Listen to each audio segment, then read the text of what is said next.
Okay, here we are, Matthew Russell Lee, Inner City Press, here at the Southern District of New York Courthouse. Today, Wednesday, January 29th, 2025, it's Menendez Day. 3 sentencings in a row, beginning with Fred Davies, the real estate developer, previously from an UNRWA camp. We'll get to that at the end. Followed by, at 11 o'clock, Weil Hanna, beef liver, Egyptian contractor. Then that's where Big Bob put some pressure on the Egyptian government to have there be only one halal certifier. That would be Weil Hanna, apparently with no experience. And finally, at 2, supposedly, Bob Menendez himself. He's now asked in writing. We put it up last night, for bail pending appeal. We'll see if he gets it. We'll see if he gets it and what kind of a sentence. The government says they want 15 years. He says no jail time at all, or his guideline should only be 21 months. Let's see. Former Senator of New Jersey to be sentenced today.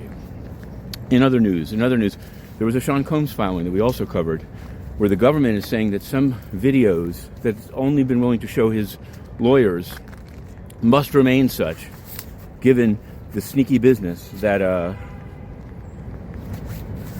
Sean Combs has been doing, including, apparently, and they haven't raised this one yet, suing one of the grand jury witnesses. So we put that one up as well.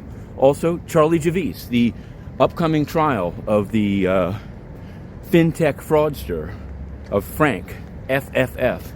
She's put in a filing where she and her co-defendant, they tried to sever their cases, but she and the co-defendant want 145 names of Chase staffers. These are staffers that Chase said never used apps of any kind or text messages to communicate about business. Seems unlikely in today's world, and now the news tightens on JP Morgan Chase. It's easy to get the U.S. Attorney's Office to go against someone who defrauded you, but then there's discovery. So we'll see how that one plays out. What can we say? Oh, McGonigal have to do this. We thought it was over. McGonigal pled guilty, but as we reported exclusively, there was no one else covering the case that day. His co-defendant Shestakov says that they have information that McGonigal was working for the CIA after he retired from the FBI, and the judge says put in a letter. I don't know whether it was supposed to be sealed, not sealed. Anyway, it went in, and we've written about it. And you can find it on Inner City Press and on Patreon. It's something. It's some raw historical information of the type that often simply disappears into the court system via guilty plea and otherwise. Now, up ahead of me, I see the cameras already ready for Mr. Fred Davies, Mr. Weil Hanna, Mr. Bob Menendez. I'd mentioned UNRWA, and this is we're coming up. I actually think that tomorrow is the deadline for UNRWA to pack up. They're saying they won't go. They're actually pictured packing. The thing what they haven't really addressed is the involvement of the staff in October 7th. And again, there are the individuals, and then there's the head guy, Antonio Guterres.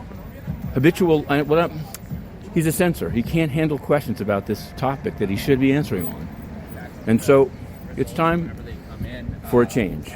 There must be a change. I'm going to turn it around so you can see the assembled paparazzi in front of the courthouse. Even last night, they had already built these photo pens. It's going to get bigger when Menendez himself comes. Here, across the street, we have a few TV trucks. But again, it's going to get bigger because today is Menendez Day, and we're all over it. We have written the book, Gold Bar Bob is Guilty. We've written a song that you can find online. And today, the live tweets of the sentencing. To be continued.